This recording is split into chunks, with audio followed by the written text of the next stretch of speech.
Pak JK Ya, kita katanya jelaskan. punya puisi. Ini saya baca puisinya. Siapa yang memohon? Puisi siapa itu? Puisi Bapak sendiri itu Ya, bikinan Bapak, saya Pak? seumur-umur, ya sendiri. Puisi itu selalu ada hubungannya dengan suatu emosional, suatu perasaan. Seumur hidup baru saya bisa bikin 3 puisi. Cuma 3. Saya sendiri bukan ahlinya, tapi ternyata bisa. Tapi kalau ada suatu unsur perasaan. Yang pertama saya bikin puisi waktu selesai konflik Ambon. Saya bikin pesawat terbang. Wah, itu populer di Ambon. Kedua, waktu ulang tahun kawinan saya ke-50. Bikin juga. Ini 3 ini. Saya bikin dengan perasaan.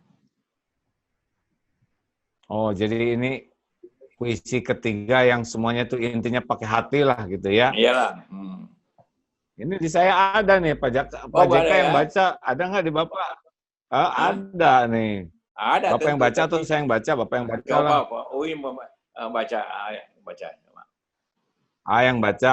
Oh, Virus karya M. Yusuf Kala. Benar ya? Judulnya Virus ya? Semua bermula dari Wuhan. Menyebar kemana-mana tanpa pemberitahuan. Melampaui batas negara dan jabatan. Memapar segala bangsa tanpa ampun. Di Korea menyebar dari tempat peribadatan. Melanda Qom, tempat suci Syiah di Iran. Di Italia merebak di kota mode Milan.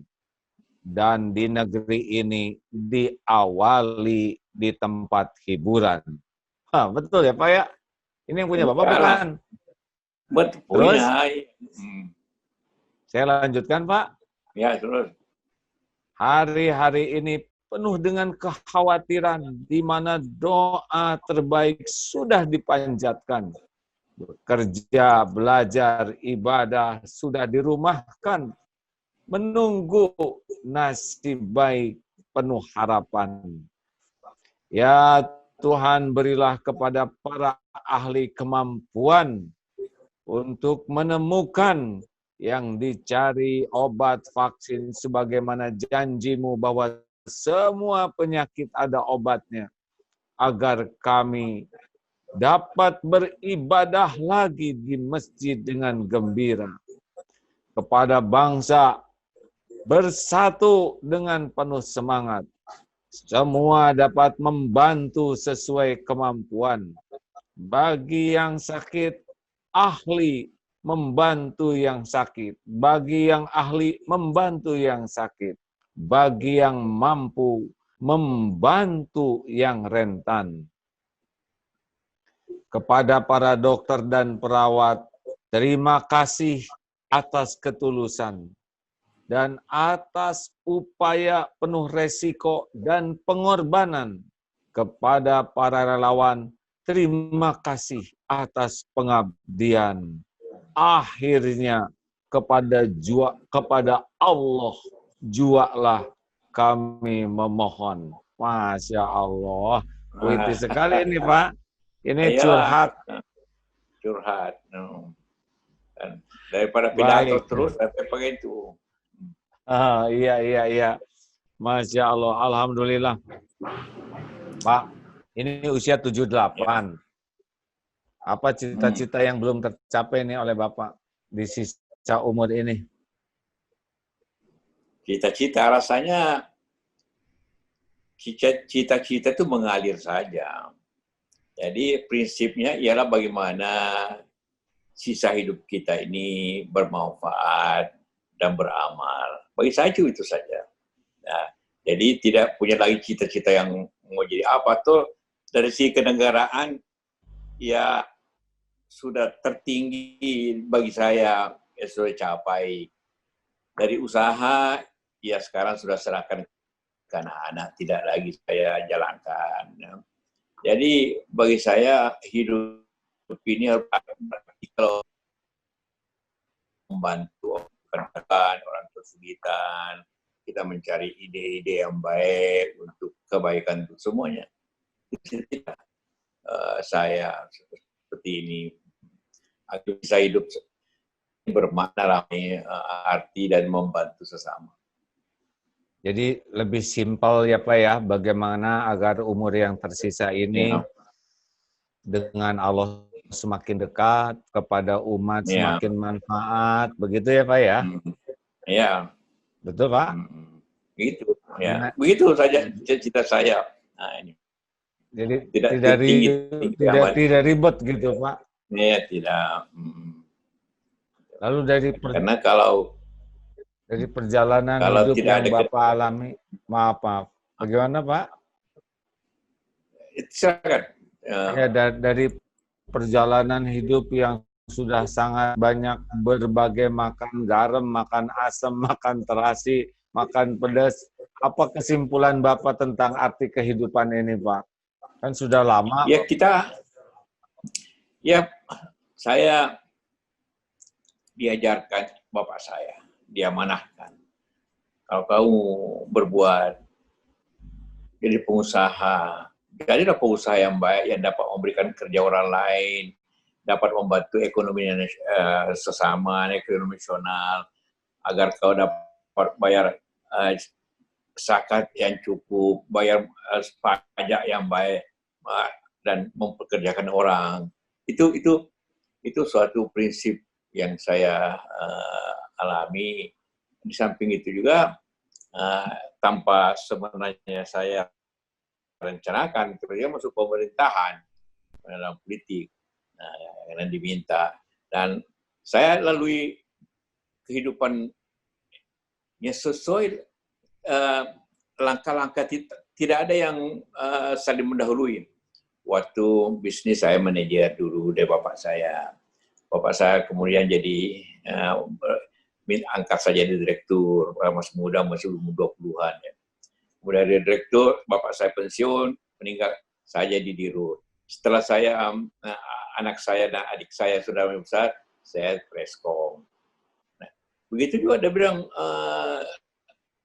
politik pemerintah atau pemerintahan, saya mula-mula anggota MPR. Kemudian diangkat menjadi menteri perdagangan. Dari menteri naik pangkat jadi Menko. Lebih tinggi dari menteri sedikit lah. Dari Menko menjadi Wapres. Jadi tidak ada sesuatu, selalu melalui langkah-langkah step yang baik. Karena itu saya tidak terkejut karena melalui semua tingkatan-tingkatan, ya. tahapan sekolah yang baik, ya. Setelah sekolah baik, bekerja sesuai apa yang kamu mampu.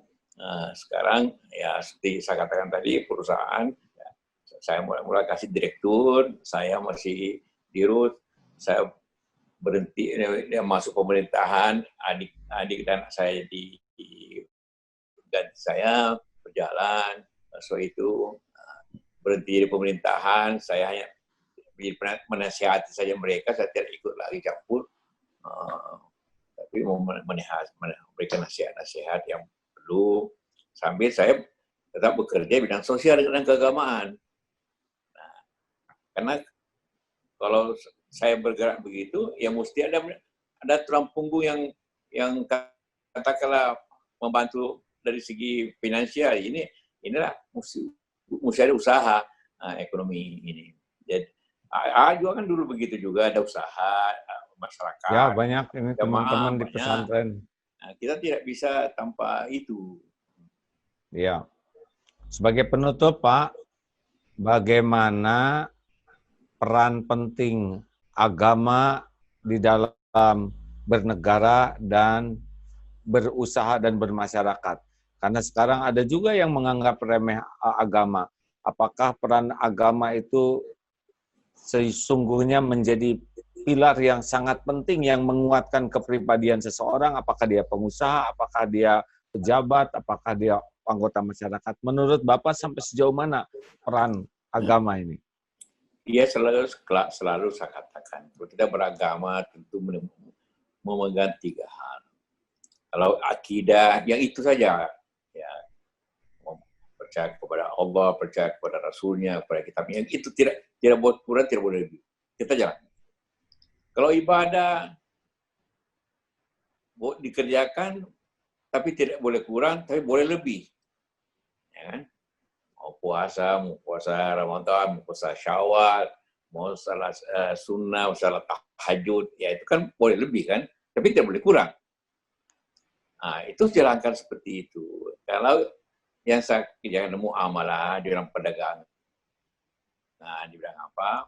Ya semuanya halal terkecuali yang haram. Nah, itu prinsip-prinsip begitu aja. Kalau kita melangkah 3 prinsip itu dalam beribadah, maka hati menjadi tenang. Ya, karena kita selalu mengharap ada Allah menjadi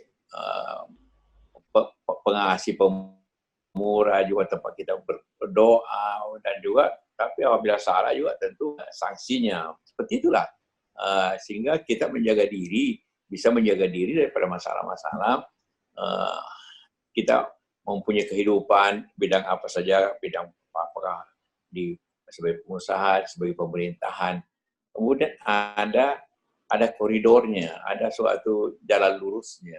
Baik. Karena pemahaman agama. Jadi Bapak yakin bahwa bangsa ini akan jauh lebih baik ketika bisa memahami agama dengan benar, akidahnya benar, kemudian beribadah dengan benar dan bermuamalah dengan benar. Begitu ya, Pak ya? Ya. Tenang, tidak akan ada licik-licikan, tidak ada sikut-sikutan, tidak ada saling mencelakakan. Karena kalau hati tenang, pikiran jernih, ucapan jadi baik, perilaku pun menjadi indah. Terima kasih Pak Yusuf Kalla ya. Baik. Semoga Allah memberikan usia yang panjang dan penuh berkah, diberikan lahir batin sehat walafiat, keluarga dan keturunannya soleh solehah, sakinah, dan diberikan istiqomah sampai suatu saat pulang husnul khotimah. Amin ya rabbal alamin. Terima kasih Pak Yusuf Kalla yang baik hati atas semua ilmu dan pengalamannya ya. Pemirsa yang budiman, demikianlah bincang-bincang dengan orang tua kita bersama, guru kita juga, dan juga pejuang di negeri kita. Terima kasih atas perhatian dan doanya. Kita tutup dengan doa akhir majlis. Subhanakallahumma bihamdik. Asyhadu alla ilaha illa anta astaghfiruka wa atubu ilaik. Assalamualaikum warahmatullahi wabarakatuh. Waalaikumsalam. Terima kasih Pak Yusuf. Nuhun ya, terima kasih.